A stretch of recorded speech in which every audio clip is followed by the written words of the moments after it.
Hi, today I'm going to be talking to you about planning.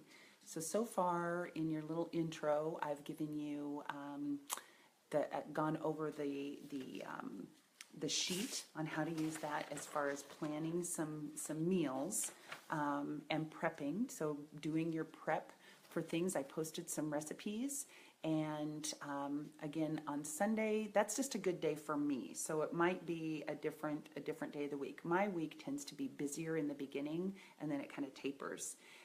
So if I have some meals planned and actually made or just ready to cook, then on Sunday, then that really takes off a lot of pressure. In addition, I am more tired the beginning of the week when I get home because I have longer days and I'm up earlier.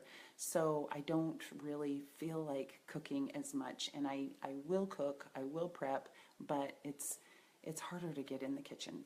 So I like to have some things prepared in advance. So to take this one step further, looking at your week, and this might be, I want to talk about family, but then I also want to talk a little bit about training. So this might be a little bit above for some of you because you aren't necessarily doing a training plan that requires your nutrients to be balanced or timed or different things going together. So that might be a little bit further on. So to start with, as far as planning, I don't have children at home anymore. Both my daughter is a freshman in college and my son's a junior, so I'm a new empty nester.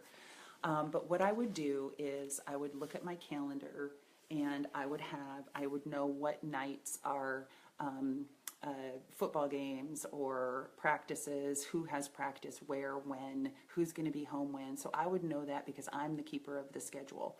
So knowing that, so you're going to look at your schedule. Maybe you've got something going on, an evening, a function, an event, dinner plans with somebody, whatever it is, however, or a longer day. Maybe you've got longer days. Maybe your work schedule fluctuates.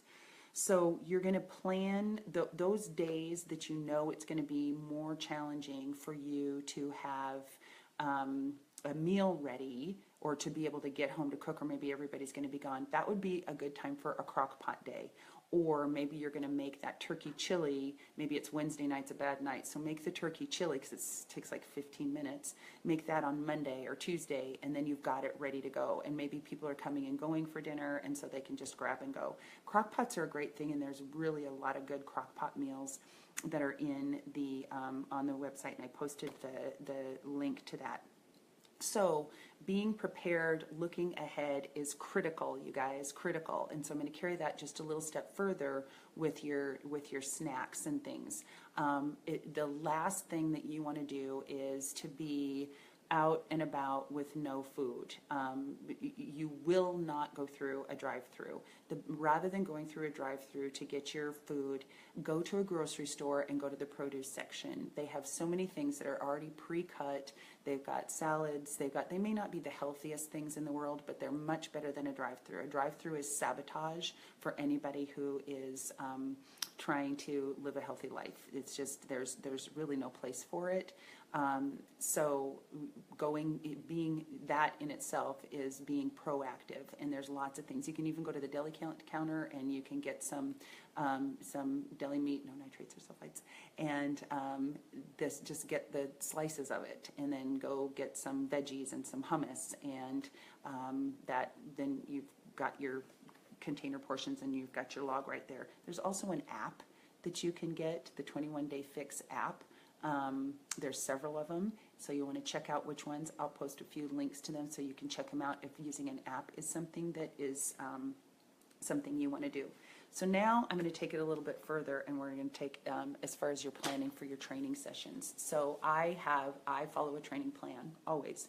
And I know what days I'm going to have longer training sessions. I know if it's a longer cardio, if it's a heavier lift day, if it's interval training, whatever it is. So I, with my eating, also plan what I'm going to eat when there. So Jennifer, this might be something that's helpful for you with Jennifer's feeling like she's not eating enough with her training that she's doing. And so this is kind of an introduction for her. but the timing of your nutrients and the type, so we can really look at what you're putting in those containers and when you're eating them. So it's not just, I gotta have dinner and what's for lunch, and I know I have Shakeology for breakfast. It's not just about that. To take it a step further, it's what are you putting in those containers and when are you going to be eating them? And I do want to say one thing, and this is for everyone. Your yellow container should never, ever, ever, ever be eaten alone. There's a few exceptions when I said never, ever, ever, but the yellow container, your carbs, needs to be partnered with a red or a blue or an orange. And it doesn't have, you don't have to fill up your containers every time, but to have a little bit, because that's going to slow down the impact that it has as far as getting in. And that's, we want things, we want a slow release of sugar in our system, not a big heavy hit. And any other macronutrient or protein or your fat is going to slow down, is going to hold back that sugar from getting in so quickly. So even with complex carbohydrates, and that's if you're a breakfast eater, complex carbohydrates and protein for sure. You're not just having protein, you're not just having carbs, you're not just having oatmeal, you're in with some berries in it. You need to have some oatmeal and an egg, and or some yogurt or something along with it. Okay, so never just a straight shot of yellow. Again, we can start to fine tune this 5-day learning, and intro is just getting you comfortable with that. My groups, my challenge groups, and when I'm working one-on-one with people, we get a lot more fine-tuned into this as far as your specifics, okay?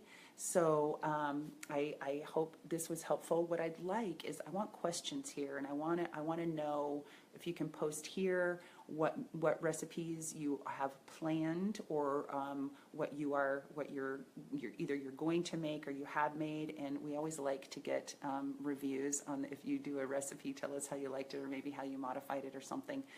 Any suggestions, because we always like that to keep in our little library, because there's so many of them, we can't try them all.